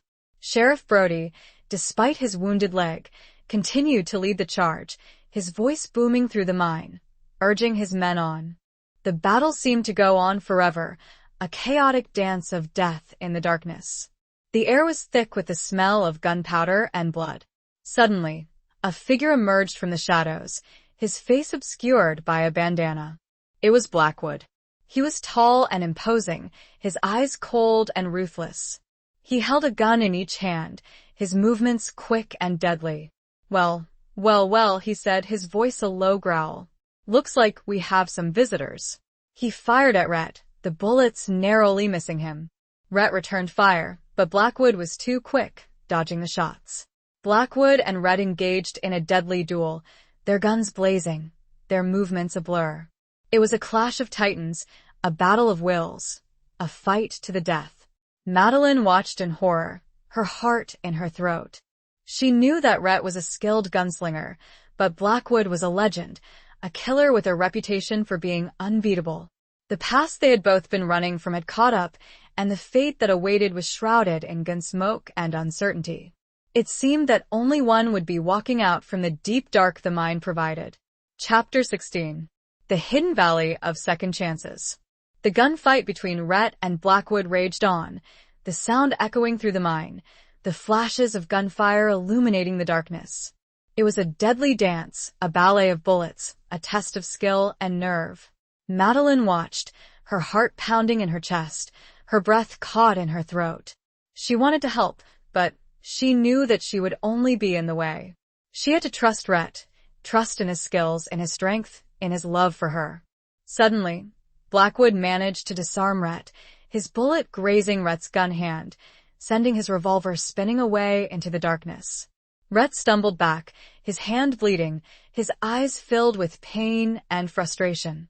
Blackwood grinned, a cruel, triumphant grin. "Looks like your luck has run out. gunslinger, he said, his voice dripping with malice. He raised his gun, aiming it at Rhett's chest, ready to deliver the killing shot. Madeline screamed, a desperate, heart-wrenching cry. Just as Blackwood was about to pull the trigger, a shot rang out from behind him. He cried out in pain and spun around, his gun firing wildly. It was Jed. He'd managed to sneak up behind Blackwood, undetected, and had shot him in the back. Blackwood, wounded and enraged, turned his attention to Jed, firing at him. Jed returned fire, but Blackwood was too quick, his bullets finding their mark. Jed fell to the ground, clutching his chest, his body convulsing. He'd saved Rhett's life, but at the cost of his own. Rhett, seeing his opportunity, lunged at Blackwood, tackling him to the ground. They wrestled, their bodies locked together, their hands struggling for control of Blackwood's gun. The gun went off, the shot echoing through the mine. For a moment, everything was still, silent. Then, slowly, Rhett rose to his feet, his body trembling, his face covered in sweat and blood. Blackwood lay motionless on the ground, a bullet hole in his chest. It was over. Blackwood was dead. Madeline ran to Rhett, her arms wrapping around him, holding him tight. She was crying, tears of relief, of grief, of love. "You're alive," she whispered, her voice choked with emotion. "You're alive." Rhett held her close, his body shaking. He'd survived, but at a great cost. He'd killed a man, and he'd witnessed the death of another, a man who had, in the end, redeemed himself. Sheriff Brody and the remaining deputy emerged from the shadows, their faces grim. They had heard the shots, they had seen the aftermath. Sheriff Brody looked at Rhett, his eyes filled with a mixture of respect and sadness. "It's over," he said. "You did it." They emerged from the mine, blinking in the bright sunlight. The air was fresh and clean, a stark contrast to the darkness and death they had left behind. The hidden valley, once a place of fear and violence, was now silent, peaceful. It was a place of second chances, a place where redemption had been found, and a place where love had triumphed. They buried Jed in the valley, near the entrance to the mine, marking his grave with a simple wooden cross. He had died a hero, saving the life of the man he had once suspected, the man he had come to respect. Sheriff Brody, his legs still healing, offered Rhett a job as his deputy. He recognized Rhett's skills, his courage, and his sense of justice. Rhett hesitated. He'd spent his life running from the law, not enforcing it. But he also knew that he had a chance to make a difference, to protect the innocent, to build a new life with Madeline. He looked at Madeline, his eyes searching hers. She smiled, a radiant smile that filled his heart with love and hope. "We'll do it," he said, his voice firm. "We'll stay in Redemption Gulch. We'll build a life here." Madeline's heart swelled with joy. They had found their home, their place in the world, their second chance. They had faced death and darkness, and they had emerged stronger. Their love for each other deepened and solidified. As they rode back to Redemption Gulch, the sun setting behind them, casting long shadows across the landscape, Madeline knew that their journey was far from over. There would be challenges, there would be hardships, but they would face them together, their love a beacon of hope in a world of uncertainty. The Hidden Valley had given them more than just a victory, it had given them a future. Chapter 17. Letters from a Life Left Behind. Weeks turned into months, and Redemption Gulch slowly began to heal. The scars of Blackwood's reign of terror remained, but the town was rebuilding, its spirit unbroken. Rhett, now Deputy Coulter, proved to be a skilled and dedicated lawman, earning the respect and trust of the community. He was a natural protector, his presence a reassuring force in a town that had known too much violence. Madeline, meanwhile, found her own place in Redemption Gulch. She didn't go to Willow Creek. Instead, she helped Martha at the general store, her warmth and kindness bringing a sense of normalcy and comfort to the townsfolk. She also started teaching a small group of children, her love of learning and her gentle nature making her a beloved figure in their lives. Their life together was simple, but it was filled with love, companionship, and a shared purpose. They lived in a small cabin on the outskirts of town, their days filled with work, laughter, and the quiet joys of building a life together. One sunny afternoon, a stagecoach arrived in Redemption Gulch, bringing with it a surprise for Madeline. A letter, addressed to her in a familiar handwriting, had been forwarded from Willow Creek. She recognized the script immediately. It was from her former fiancé, Edward. Her heart pounded in her chest as she tore open the envelope, her hands trembling. She hadn't heard from Edward since she'd left St. Louis, since he'd betrayed her, since he'd shattered her trust and broken her heart.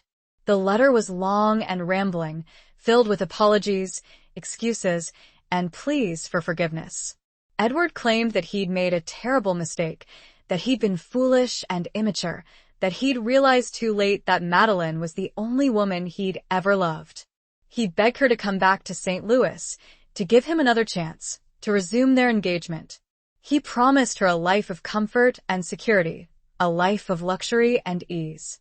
Madeline read the letter slowly, her emotions a swirling mix of anger, sadness, and a strange, lingering sense of regret. She had once loved Edward, had once dreamed of a life with him. But that life was gone, shattered by his betrayal. She looked out the window, her gaze fixed on Rhett, who was across the street, talking to Sheriff Brody. He was her life now, her love, her future. He was everything Edward wasn't: strong, honest, loyal, and brave. She folded the letter, her decision made. She wouldn't go back. She wouldn't return to a life of lies and deceit, to a man who had broken her heart. She walked outside, the letter clutched in her hand. She approached Rhett, her heart filled with love and gratitude. "Rhett," she said, her voice soft. "I received a letter from Edward." Rhett's expression changed, his eyes darkening with concern. He knew about Edward, about Madeline's past, about the pain she'd endured. "What did he want?" he asked, his voice guarded. Madeline handed him the letter. "He wants me to come back," she said. "He wants another chance."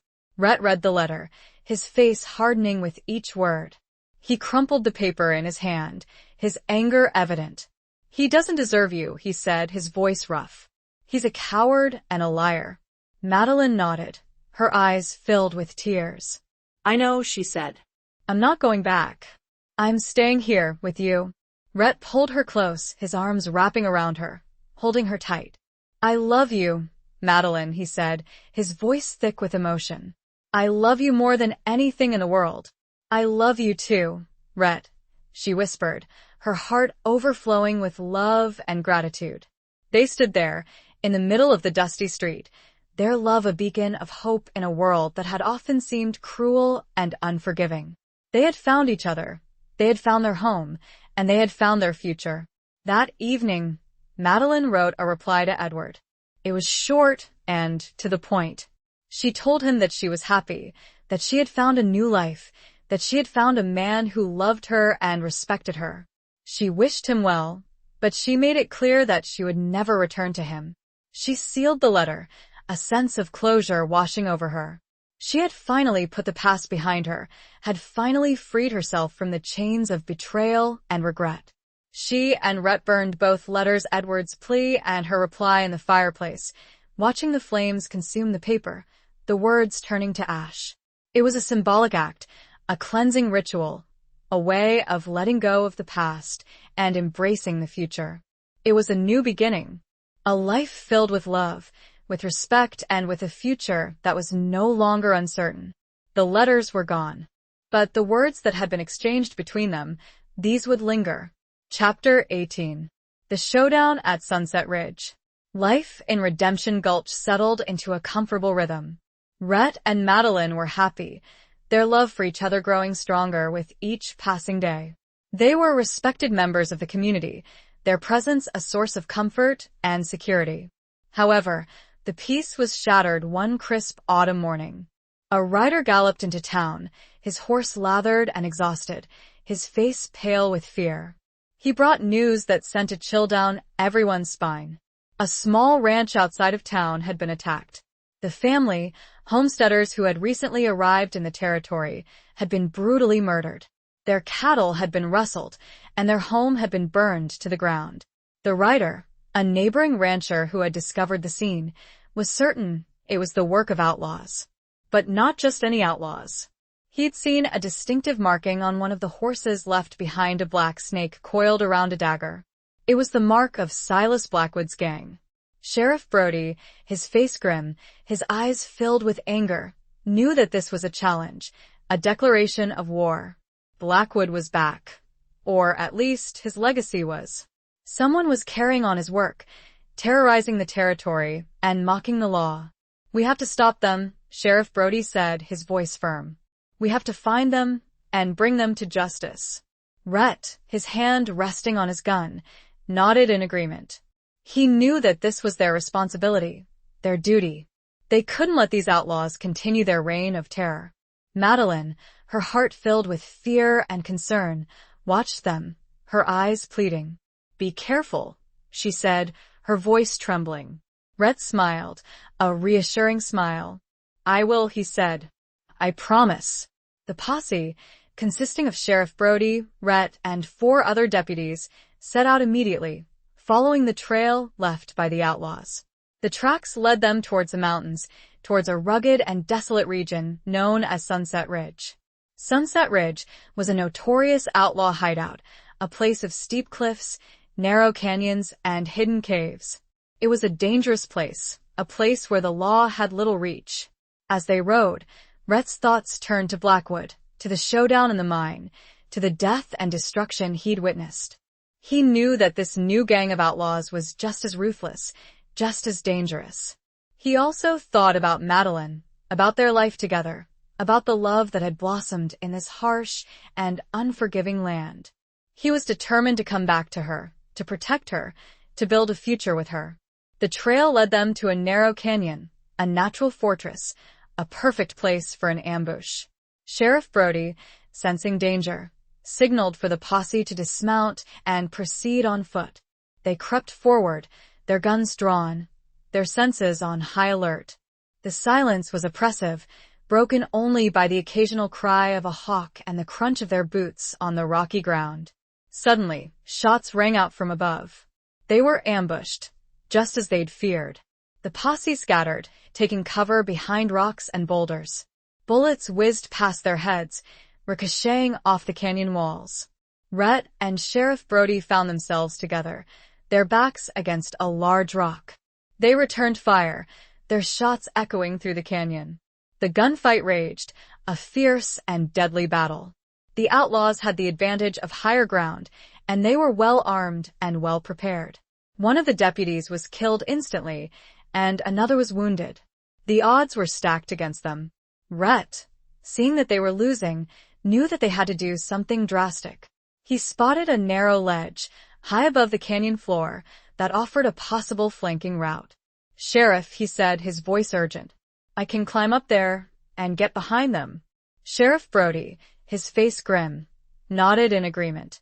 "Be careful, son," he said. "It's a dangerous climb." Rhett, with the agility and skill of a seasoned gunslinger, began to climb the steep cliff face, his fingers and toes finding purchase on the narrow ledges and crevices. It was a perilous ascent. One slip would mean certain death. As he climbed, he could hear the sounds of the gunfight below, the shouts of the men, the screams of the wounded. He knew that he had to reach the top, that he had to help his friends. He finally reached the ledge, his body trembling with exertion, his hands bleeding. He crept forward, his gun drawn, his eyes scanning the canyon below. He saw the outlaws, their backs to him, firing down at the posse. He had them in his sights. He took a deep breath, steadied his aim, and fired. His shots were precise and deadly. He hit 3 of the outlaws, taking them down quickly. The others, surprised and disoriented, turned their attention to him. Rhett continued to fire, his gun blazing. He was a one-man army, a force of nature, driven by his courage, his skill, and his love for Madeline. The remaining outlaws, seeing that they were outgunned, tried to flee, but it was too late. Sheriff Brody and the remaining deputies, seeing Rhett's attack, charged forward, overwhelming the outlaws. The gunfight was over. The outlaws were either dead or captured. Rhett, exhausted but victorious, climbed down from the ledge, his body aching, his heart pounding. He had done it. He had saved his friends. He had defeated the outlaws. He found Sheriff Brody slumped against the rock, looking exhausted. "We owe you one, Coulter." Rhett shook his head. "We did it together." As the sun began to set, casting long shadows across Sunset Ridge, painting the sky in hues of orange and red, Madeline waited at the ranch, a place that had seen such tragedy, determined to start the rebuilding process. She kept vigil, her heart heavy with worry, but also filled with hope. She knew that Rhett was a skilled gunslinger, that he was brave and resourceful, but she also knew that he was mortal, that he could be killed. The showdown was a reminder of the fragility of life, of the constant threat of violence, but it was also a testament to the strength of their love, to their commitment to each other, and to their determination to build a better future. And as the dust settled, she began to pray for their safe return. Chapter 19. Unmasking the Enemy Within. The captured outlaws were brought back to Redemption Gulch, their faces bruised and bloodied, their spirits broken. They were locked up in the town's small jail, awaiting trial.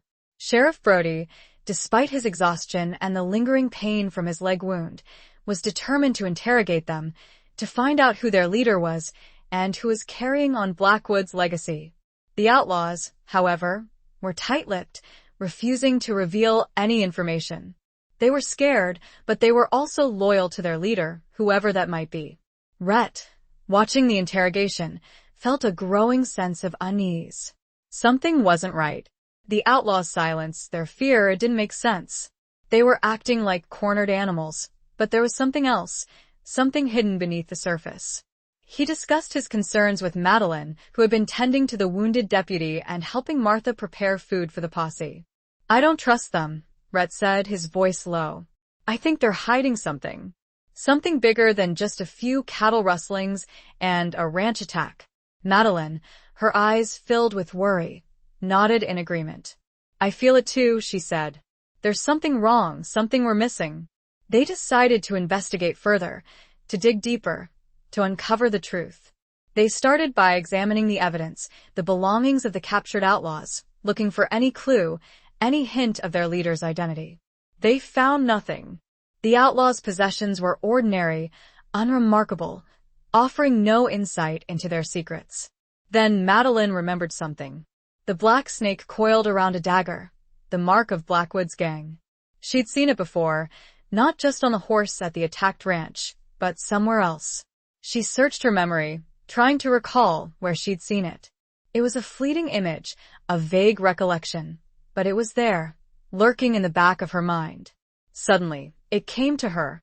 She'd seen it on a ring, a silver ring, worn by one of the men in Redemption Gulch. She gasped, her heart pounding in her chest. She knew who it was. It was someone they trusted, someone they had welcomed into their community. It was Doc Miller. She rushed to Rhett, her face pale, her voice trembling. "Rhett," she said. "I know who it is. It's Doc Miller." Rhett was stunned. Doc Miller? The kindly old doctor who had tended to their wounds, who had seemed so gentle and caring. It was impossible, unbelievable. But Madeline was certain. She explained about the ring, about the black snake and dagger, about the fleeting image she'd seen. Rhett, despite his disbelief, trusted Madeline's instincts. He knew that she was observant, intelligent, and that she had a keen eye for detail. They decided to confront Doc Miller, to expose him, to bring him to justice. They knew it would be dangerous, that he was likely armed and desperate, but they couldn't let him continue his reign of terror. They went to Doc Miller's office, their hearts pounding, their hands on their guns. They found him inside, packing a bag, preparing to flee. He looked up, surprised, his eyes widening in fear as he saw their faces, their expressions, their drawn guns. "What's going on?" he asked, his voice trembling. "We know," Doc Rhett said, his voice cold and hard. "We know you're the leader of the outlaws. We know you're carrying on Blackwood's legacy." Doc Miller's face changed, his kindly facade crumbling, revealing the ruthless killer beneath. He reached for a gun hidden under his desk, but Rhett was quicker. He fired, his bullet hitting Doc Miller in the shoulder, knocking him to the ground. Doc Miller cried out in pain, his gun clattering to the floor. "Why, Doc?" Madeline asked, her voice filled with sadness and disbelief. "Why did you do it?" Doc Miller, his face contorted with pain and anger, glared at her. "Because I had to," he said, his voice raspy. "Because Blackwood was my brother. Because I had to avenge his death." It was a shocking revelation, a twist that no one had expected. Doc Miller, the seemingly harmless old doctor, was Blackwood's brother, a man driven by revenge, by a need to carry on his brother's legacy of violence and terror. He had been hiding in plain sight, all of this time. Sheriff Brody arrived, alerted by the gunshot. He was stunned by the revelation, by the betrayal of a man he had trusted. He arrested Doc Miller, taking him into custody. The truth was out. The enemy within had been unmasked. As Doc Miller was being led away, he looked at Madeline, his eyes filled with hatred. "You may have stopped me," he said, his voice venomous. "But you haven't stopped the Blackwood legacy. It will live on. Someone else will take my place." His words sent a chill down Madeline's spine. She knew that he was right, that the cycle of violence, of revenge, was difficult to break. But she also knew that they had made a difference, that they had stopped one killer, and that they would continue to fight for justice, for peace, for a better future. The enemy within had been revealed, but the battle was far from over. There was a sense that this was just one thread, pulled from a larger tapestry of darkness. Chapter 20. The final confrontation of hearts and horizons. Doc Miller's words echoed in the air, a chilling reminder that the fight for Redemption Gulch, and for their own peace, was far from over. The Blackwood legacy, a venomous serpent, still had coils wrapped around the territory, and its head, though severed, promised to grow back in another, perhaps more sinister, form. Sheriff Brody, his face etched with weariness and determination, intensified the investigation. The captured outlaws, now facing the wrath of their true leader's betrayal, began to talk.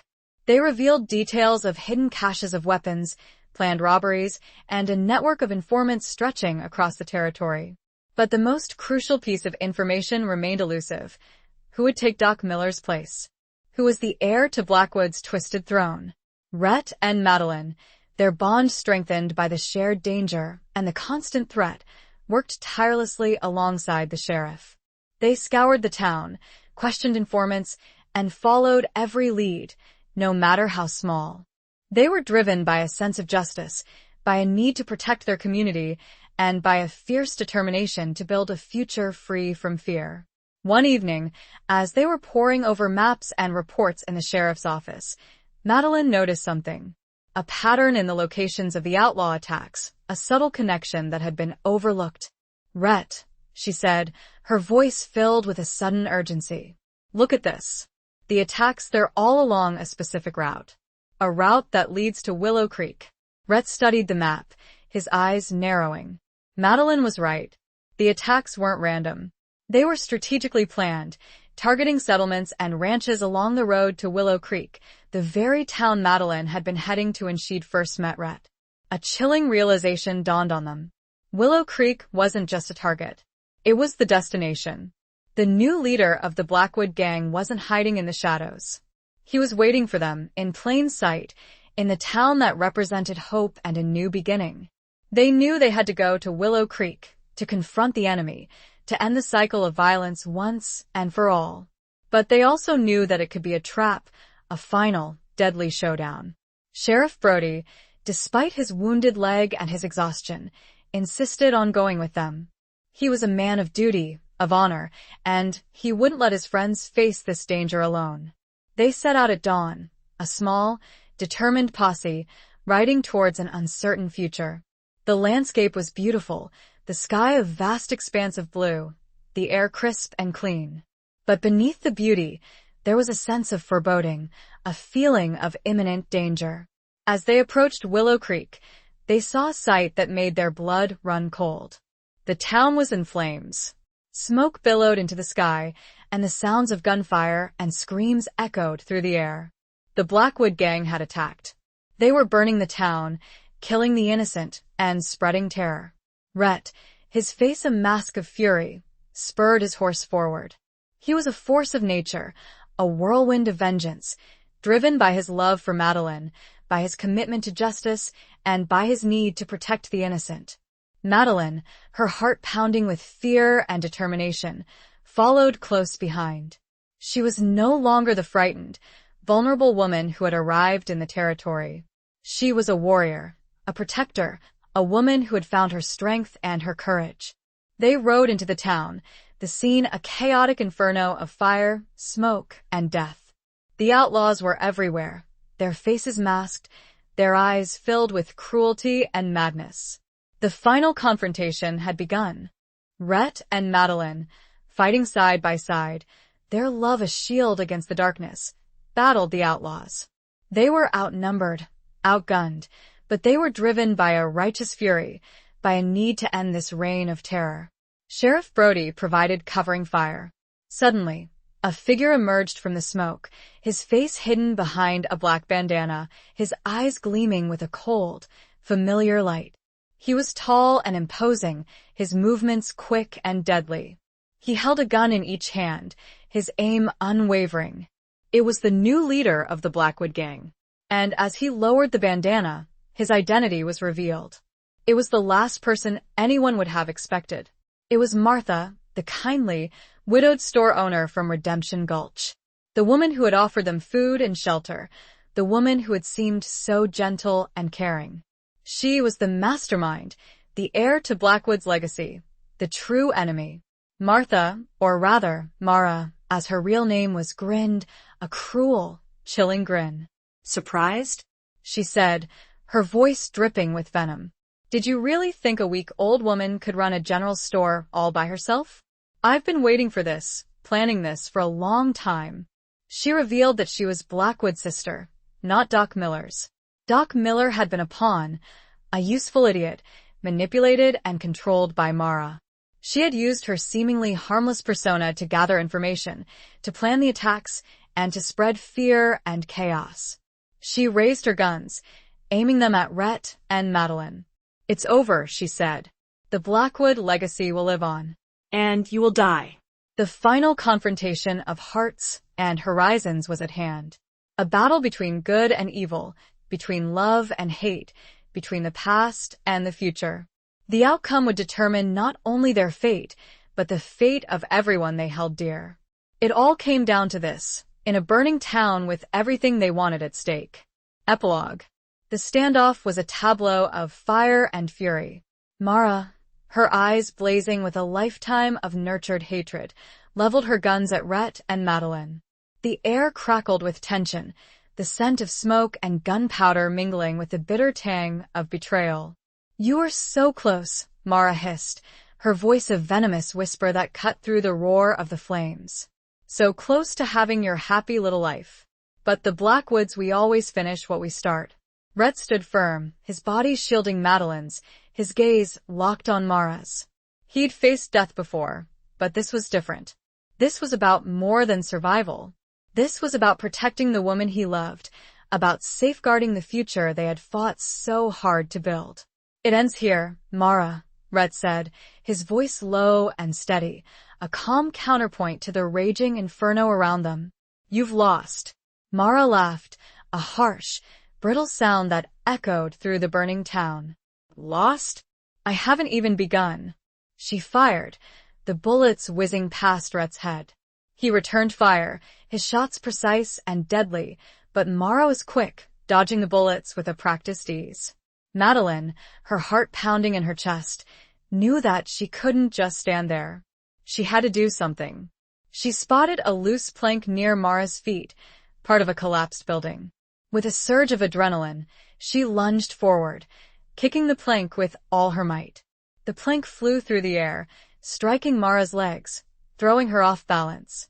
Mara stumbled, her guns firing wildly. One of the bullets grazed Rhett's arm, drawing a cry of pain from him. But the distraction had worked. Rhett, seizing the opportunity, fired again. This time, his shot found its mark. The bullet struck Mara in the chest, sending her sprawling backward, her guns clattering to the ground. The fight was over. Mara lay motionless, her eyes staring blankly at the smoke-filled sky. The Blackwood legacy, it seemed, had finally been extinguished. Sheriff Brody and the remaining deputies, having subdued the rest of the outlaws, rushed to the scene. They stared in disbelief at Mara's body, at the shocking revelation of her true identity. Madeline ran to Rhett, her arms wrapping around him, her tears mixing with the soot on his face. "You're hurt," she said, her voice trembling. Rhett winced, his arm bleeding, but he managed a weak smile. "It's just a scratch," he said. "I'll be fine." They held each other close, their love a beacon of hope amidst the devastation. They had survived. They had won.